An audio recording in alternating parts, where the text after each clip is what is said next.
வணக்கம். Nifty August features trend August 1ஆம் தேதி எப்படி இருக்குங்கிறத இருக்க போகிறது என்பதை பற்றி இந்த வீடியோ பார்க்க போகிறோம். வீடியோ எடுக்கப்பட்ட நேரம் 11 மணி, இரவு 11 மணி 1 நிமிடம், ஜூலை 31, 2025.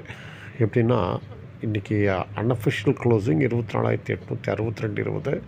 ஆனால் அஃபிஷியல் க்ளோசிங் பார்த்திங்கன்னா 24,872 அந்த ரீதியில் வந்திருக்கு. இப்போ என்னென்னா இது 24,838 உடச்சிருக்கக்கூடாது. எப்படின்னு கேட்டால் இது இங்கே டச் ஆகி ரீபவுண்ட் ஆகிருக்கணும்.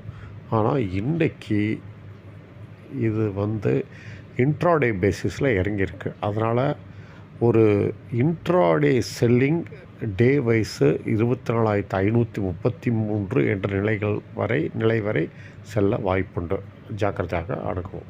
அதே சமயம் 4 ஹவர்ஸ் சார்ட் கொஞ்சம் ப்ராமிசிங்காக இருக்குது. எப்படின்னு பார்த்தீங்கன்னா 4 ஹவர்ஸ் சார்ட் என்ன சொல்லுது அப்படின்னா 2-way ட்ரெண்ட் இருக்கும், டவுன் ட்ரெண்ட் இருக்கும், அப் ட்ரெண்ட் இருக்கும்.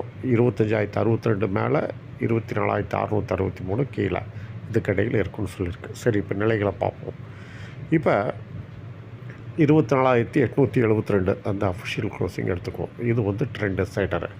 இதற்கும் கீழே வர்த்தகமானால் டவுன் ட்ரெண்டு, டவுன் டார்கெட் 24,663. இது டிமாண்ட் ஜோன். இதை தொட்டவுடன் மேலே வாய்ப்பு. அதே சமயம் இதற்கு மேலே வர்த்தகமானால் அப் ட்ரெண்டு, அப் டார்கெட் 25,062. இது சப்ளை ஜோன். இது தொட்டவுடனே கீழே இறங்க வாய்ப்பு. சரி, இப்போ 24,663 உடைத்தால் என்ன ஆகுது அப்படின்னு கேள்வி. இதை உடைத்தால் சரிவு 24,543 என்ற நிலைக்கு சென்று அதற்கு பிறகு 24,215 என்ற நிலையை தொட வாய்ப்பு. சரி, 25,062 கிராஸ் செய்து ஹோல்டு செய்தால் என்ன டார்கெட் அப்படின்னு பார்த்திங்கன்னா ரேலி 25,200 வரை போகும். அதை தாண்டினால் 25,528 வரை ரேலி இருக்க வாய்ப்பு. இதுதான் நிலைகள். அதுக்கு தகுந்தப்போ உங்கள் வர்த்தகத்தை எடுத்துக்கொள்ளுங்கள். நன்றி, வணக்கம். மீண்டும் அடுத்த வீடியோவில் சந்திப்போம்.